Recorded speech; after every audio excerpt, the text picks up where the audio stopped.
La Ciudad de México esconde lugares con memoria. ¿Quieres conocer su historia? Escúchala aquí, a la vuelta.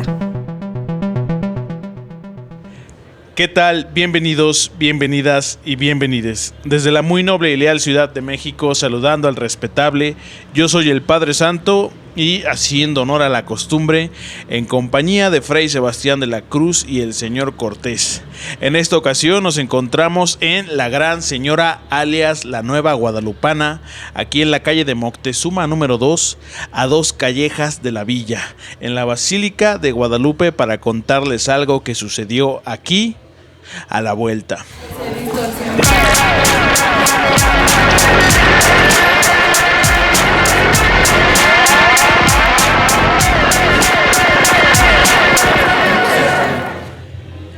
¿Cómo está, Fray? Muy bien, padre. Buenas noches. ¿Qué tal se encuentra? Muy espléndidamente atendido aquí por el señor Teo. Totalmente recomendable la visita al lugar. Si vienen, pídanle una cuba revolcada, así como se la sirvió al Padre Santo. Y ya sabe, don Teo, qué onda. Y vengan, pero de verdad, con Teo. Porque un espectáculo, gran mesero. Sí, no, un espectáculo. El performance vale la pena pagar simplemente la cuba. Y bastante agradable el lugar, bastante lleno. Se nota que es muy concurrido en esta zona de la ciudad, tan desconocida además, padre. Igual explicarle al respetable que tal vez no lo tienen tan en cuenta. Cantina tradicional, en la compra de 3 tragos le incluye su botana. Nos echamos un pechito de cerdo bastante bien. Y pues nada. Y bueno, Fray, ¿de qué vamos a platicar el día de hoy? Pues, Santísimo Padre, el día de hoy estamos al norte de la Ciudad de México, justamente aquí en este muy importante lugar para todos los mexicanos, no solo para la ciudad. Estamos en la famosa villa, en la Basílica de Nuestra Señora de Guadalupe, en donde, según la tradición católica, ocurrieron las míticas apariciones de la Virgen de Guadalupe en diciembre de 1531 y que terminaron con, pues bueno, la impresión en la tilma de Juan Diego de la imagen de Nuestra Señora de Guadalupe tan querida por el pueblo mexicano. Y pues bueno, nos encontramos en esta ocasión aquí a los pies del Tepeyac. Y bueno, interesante comentarles que el objetivo de este episodio, para que también no se vayan a ir con la finta, no es hablar exactamente de la relevancia de la Virgen de Guadalupe, Fray. Sí, no, realmente el punto no es tanto volver a narrar esa historia que probablemente los mexicanos conozcan mucho mejor que la historia del país, sino hablar de otros eventos en los cuales la Virgen de Guadalupe está involucrada y que marcaron, como siempre, a ciertos lugares que son importantes en la historia del país y que, una vez más, probablemente el público no sabe que esos eventos ocurrieron ahí, en esos lugares en los que mucha gente transita, otros no los conoce, pero que han quedado marcados importantemente para la historia nacional. Y bueno, además estamos en un área de la ciudad que no es donde tradicionalmente transita la gente. Estamos hacia el norte, la Gustavo Amadero, una zona de la cual no mucha gente transita, a pesar de que, bueno, está el importante templo de la Basílica. Hay colonias que tienen su interés, Linda Vista, la colonia industrial, La Estrella. Sí, bueno, usted me platicaba, Fray, y hay que entender que esta zona de la ciudad, visitada desde octubre, ¿no? Que empiezan las procesiones y se empiezan a pagar las mandas. Y pues nada, Fray, por aquí había un dato que le quería platicar. Hay cierta tendencia, ¿no? en el mexicano que como pueblo creemos en la historia de la Virgen, pero también a creer en la idolatría, ¿no? O tender a la idolatría.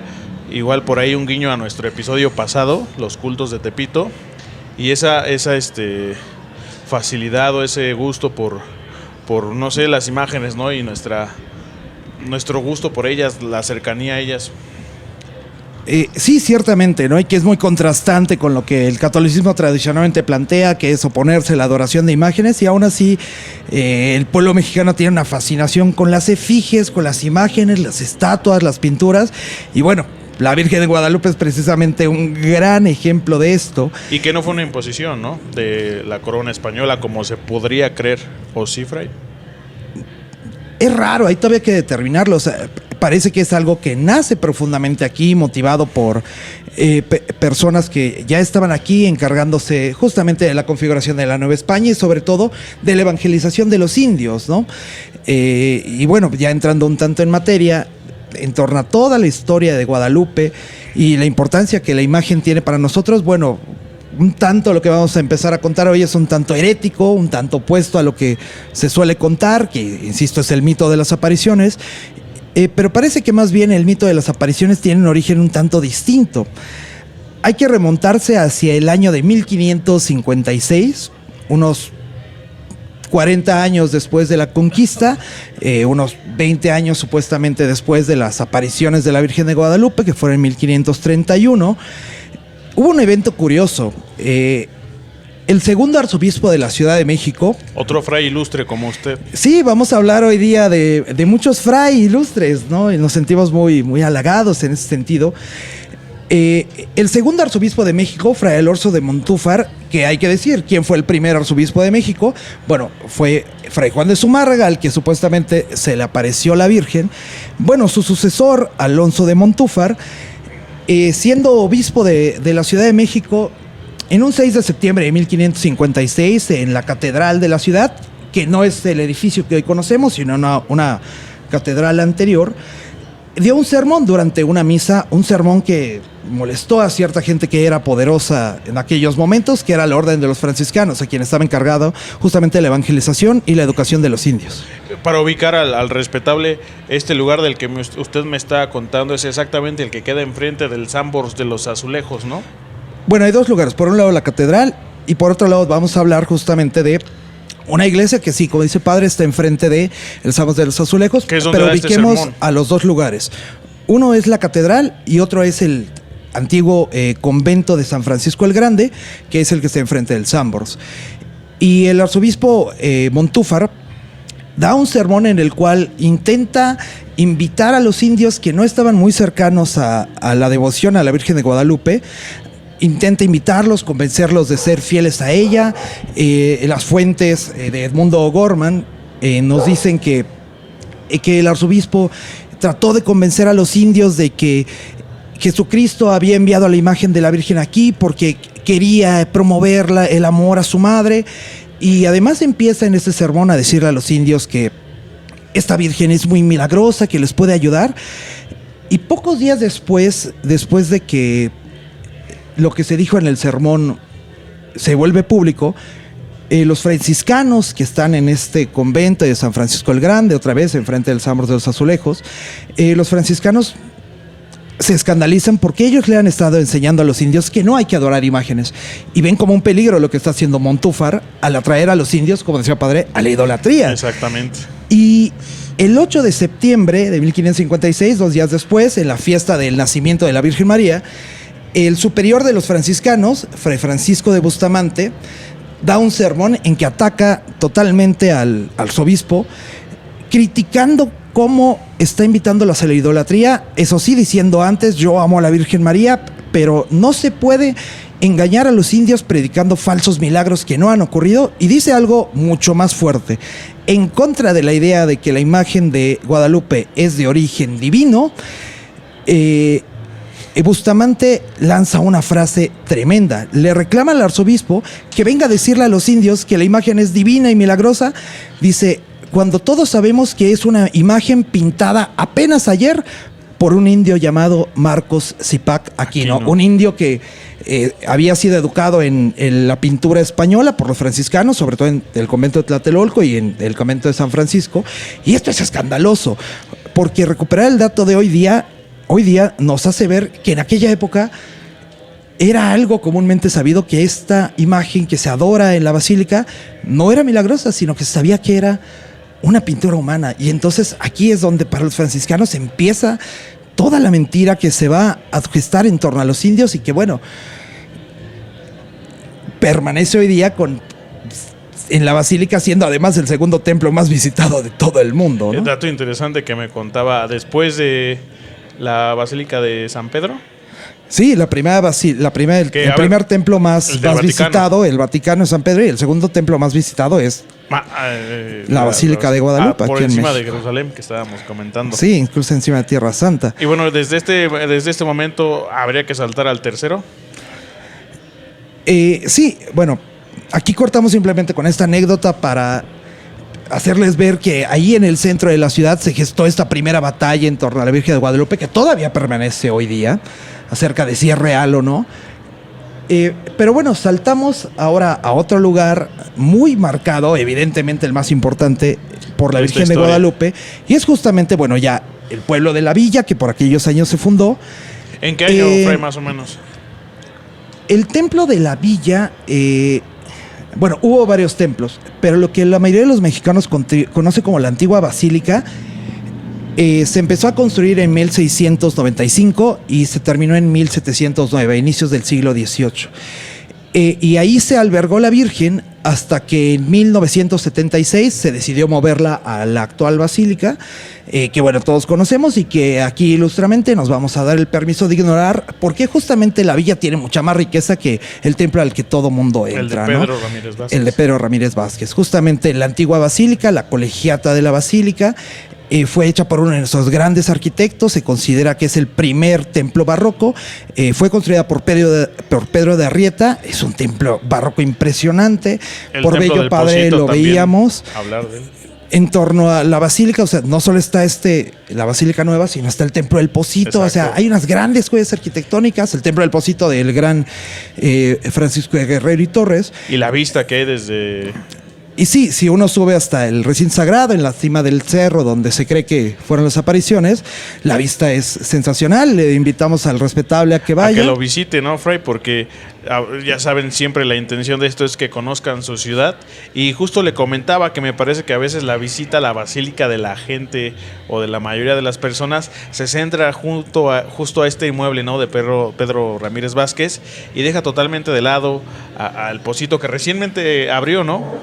Y sobre todo subir y la vista que nos regala es tremendamente bella y pues no se paga como en la torre, ¿no?, latinoamericana. Cana u otros miradores. Y si tienen suerte en días como el de hoy que nos tocó caminar por allá, pues puede incluso alcanzar a ver a la mujer dormida, al Iztaccíhuatl, y bueno. Bueno, decíamos acerca de la antigua basílica, este templo maravilloso de Pedro de Arrieta. Ahí es otro lugar marcado por la Virgen de Guadalupe, pero no para la historia de la religión o de la adoración de la Virgen, sino para la historia de México. Ahí ocurrió un evento fundamental a finales del siglo XVIII,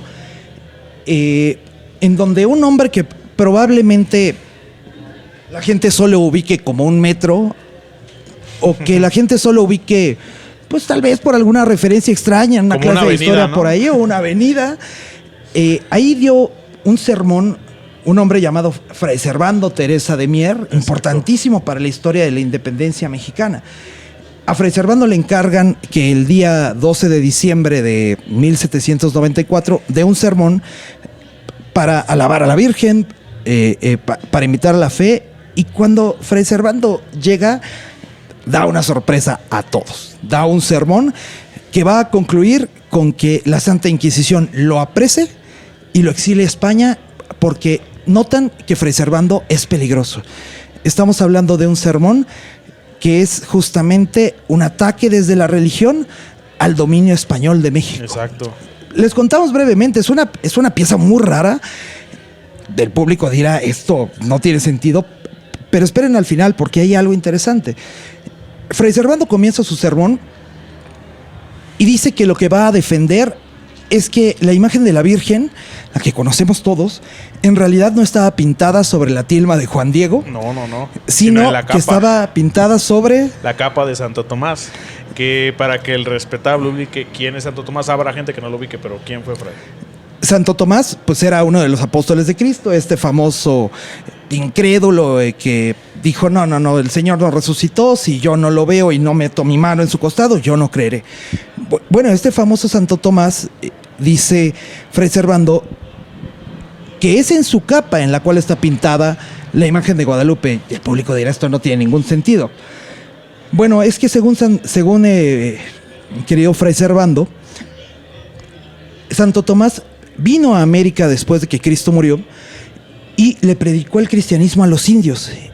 Y se pintó sobre su capa la imagen de la Virgen de Guadalupe. Es decir, los indios ya conocían del cristianismo desde el siglo I y no lo conocieron hasta que los españoles llegaron.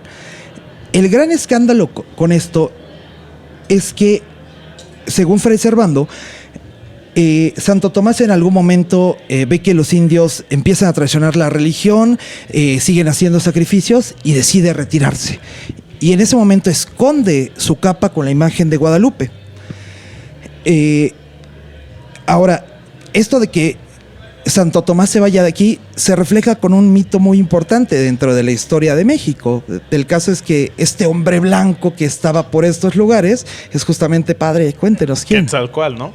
E incluso para reforzar esta idea, si ustedes visitan la parte de la basílica de la que estamos hablando, podrían apreciar que hay un glifo, Fray, que me decía usted qué significaba y a qué altura está colocada en la representación, que es de suma importancia. Sí, bueno, saliendo un poco, si el público encuentra una buena imagen de la Virgen de Guadalupe, verá que hay una especie de florecita a la altura del vientre, que es un glifo náhuatl, que significa que hay algo sagrado muy importante y justamente está en el centro del vientre de la tilma de Guadalupe, dando a entender que la Virgen está embarazada de Dios. El caso es que el ayate tiene muchos símbolos indígenas y que Fray Servando los lee como que esta Virgen ya estaba presente desde antes, no que fue pintada con esos símbolos. El caso es que Quetzalcóatl, Santo Tomás, resulta que se va, como esa historia que Moctezuma creía de que se iba a ir y iba a regresar. Además decían que la descripción que se daba de Quetzalcóatl era de un hombre blanco, que coincidía con la idea que en ese momento se tenía de cómo eran Cristo y sus apóstoles. El punto es justamente que Fray Servando está defendiendo que los indios ya conocían el cristianismo desde antes de que llegaran los españoles. Y a lo mejor el público dice, bueno, ¿y esto qué? Es que lo que justificaba la conquista española y el dominio de los españoles sobre los indios era enseñarles el cristianismo. Y si los indios ya conocían el cristianismo desde antes, entonces no había razón para el dominio español. A Fray Servando está utilizando la imagen de la Virgen de Guadalupe para promover la independencia. Estamos hablando de una ocasión sensacional en la cual la Virgen de Guadalupe sirve como pretexto para la causa independentista. Y aquí es claro entonces por qué a Fray Servando lo exilian. Y bueno, pasando a otro punto, un cuento maravilloso, Fray, de Rafael Delgado, que se llama La Misa de Madrugada, que ya nos sitúa en otro lugar de la historia mucho más adelante. Sí, es un cuento que, bueno, Rafael Delgado, un cuentista orizabeño, aquí rindiendo homenaje a mi querido Orizaba, Rafael Delgado es un cuentista mexicano que ya en el México independiente hace un cuento, pero basado en una experiencia que a él realmente le ocurrió. Y es un cuento que nos habla de un personaje que muchas veces nos han vendido como obscuro dentro de la historia de México. Sí, cierto hombre del que, por cierto, hablamos un poquito en el capítulo pasado de San Juan Tlilhuaca.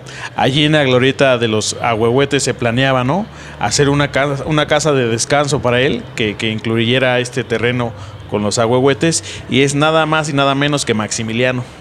El emperador Maximiliano. Este emperador supuestamente impuesto por los franceses, que tanto se opuso a Benito Juárez y que, bueno, tenemos como visto como si fuera un... Que realizó cosas interesantes, ¿no? La Alameda, la Calzada de Reforma. Sí, bueno, la incorporación del náhuatl, la inclusión de los indios, el paseo de la Reforma. O sea, Maximiliano en realidad es un héroe, pero bueno, la historia oficial nos la vendió como si fuera un maldito y nos ha canonizado a Juárez. El caso es que, bueno, este cuentista Rafael Delgado nos cuenta algo que ocurrió una vez más en la Colegiata de Guadalupe, de la que hablábamos, la antigua basílica. Para que entre el respetable, un lugar hermoso, entrando del lado derecho hasta el fondo, por ahí podrían, si ya leyendo este cuento, situarse desde donde más o menos sucede lo importante en este relato, Fray. Sí, Rafael Delgado nos cuenta que cuando sus padres lo enviaron a la Ciudad de México desde Orizaba, pues su intención era que fuera sacerdote y lo enviaron a estudiar a la Basílica de Guadalupe. Y él, siendo niño, cuenta que una madrugada el sacerdote que estaba encargado de ellos los despierta. Los llama en la madrugada y le dice, ¿quién quiere acolitar? Y él se para y todo el mundo se queda y dice que nunca se va a arrepentir de haber hecho esto, porque fue una gran experiencia. Él decía que sufría de insomnio, ¿no? En este cuento, que no podía dormir y que dijo, pues ya despierto. Y que entonces se pusieron el de gala y los llevaron hacia el altar de Guadalupe, salen de la sacristía, entran hacia el antiguo altar de Guadalupe, que hemos de imaginar con este hermoso altar que invitamos al público a ir a ver porque es prodigioso. Y de repente, cuando están listos para empezar la misa, ven que del otro lado del altar está sentado el emperador Maximiliano de Habsburgo junto con su esposa Carlota, mamá Carlota. Y están oyendo misa a la madrugada, a las 3, 4 de la mañana. Toda la Basílica de Guadalupe se mueve para hacer una misa para los emperadores. Y el punto es, bueno, exactamente, ¿por qué? O sea, ¿qué merece esto? Bueno, es que esto ocurre ahí por 1866, que es ese terrible año para los emperadores en el cual los franceses dejan de darles apoyo, les quitan las fuerzas, y Juárez está empezando a cazar a Maximiliano. Y en realidad los emperadores han salido del Palacio de Chapultepec y han llegado hasta la Basílica de Guadalupe para oír misa y pedir que Dios los ayude. ¿No? Un milagrito. Un milagrito, porque Maximiliano está a punto de salir a combatir a Juárez y terminará en Querétaro, donde lo apresarán para asesinarlo. Y Carlota en ese momento sale del país para ir hacia Francia y pedir ayuda a Napoleón III para que no los desampare, y ante la negativa Carlota termina yendo con el Papa, quien tampoco le ayuda nada. Y bueno, los emperadores fueron a oír misa sabiendo que estaban a punto de caer todo. Y mi querido Rafael Delgado cuenta esto con una pasión, dice que fue una experiencia maravillosa atender a esa misa, habla del olor del incienso mientras Carlota tomaba su rosario y estaba llorando, y Maximiliano trataba de contener todas sus emociones y trataba de no mostrar que estaba devastado porque sabía que probablemente era el último día que iba a ver a Carlota. Cuenta Rafael Delgado que al final los emperadores se acercaron a ellos y les dan unas monedas de oro. Y esta es la historia que nos cuenta Rafael Delgado de cómo inició el fin del imperio mexicano de Maximiliano. Y bueno, un lugar en el que sucedieron bastantes cosas, pero hay una última anécdota que tal vez es de importancia, y de esta, de hecho, hay pruebas, ¿no?, que usted puede ir a ver, que bueno, para esto sí habría que entrar a la nueva basílica, a la de Pedro Ramírez Vázquez, y es la de cierto atentado, Fray. Una historia probablemente mucho más famosa, ya ocurrida en el siglo XX. Que relativamente, porque a mí no se oye tanto, ¿no? Y es interesante. Bueno, una historia que ocurrió ya después de financiar la revolución. El presidente es Plutarco Elías Calles, y es la época de la persecución religiosa, es la época de la cristiada, y tenemos además la fecha clara, el 14 de noviembre de 1921, un muchacho que, si el respetable busca, puede ver incluso la foto, un muchacho llamado Luciano Pérez Carpio entra a la Basílica Antigua con un ramo de flores y pide acercarse a la Virgen, al altar para dejarlo justamente a los pies de la Virgen. Una vez dejado este ramo de flores, sale corriendo y pocos minutos después estalla una bomba en la Basílica de Guadalupe. Es un atentado en el contexto de la persecución religiosa que trata de destruir el gran símbolo de la religión católica mexicana, la Virgen de Guadalupe. Pero Estalla y curiosamente no lo logra. Y esta es la gran historia que todos los católicos cuentan, que la Virgen queda intacta mientras todo el altar es destruido. Hay incluso una cruz doblada, ¿no? Y únicamente lo que pasa es que el crucifijo de metal que estaba encima del altar, ese sí queda doblado. Y yo he oído toda la vida a católicos decir que fue Cristo tratando de salvar a su madre y protegerla, ¿no? Bueno, este gran atentado ocurre, llega la noticia al Palacio de Chapultepec, y automáticamente el presidente Calles dispone que se busque a la persona del atentado, pero no para apresarla, sino para evitar que la gente lo linche. Esto siempre ha sugerido que Calles fue el autor del atentado.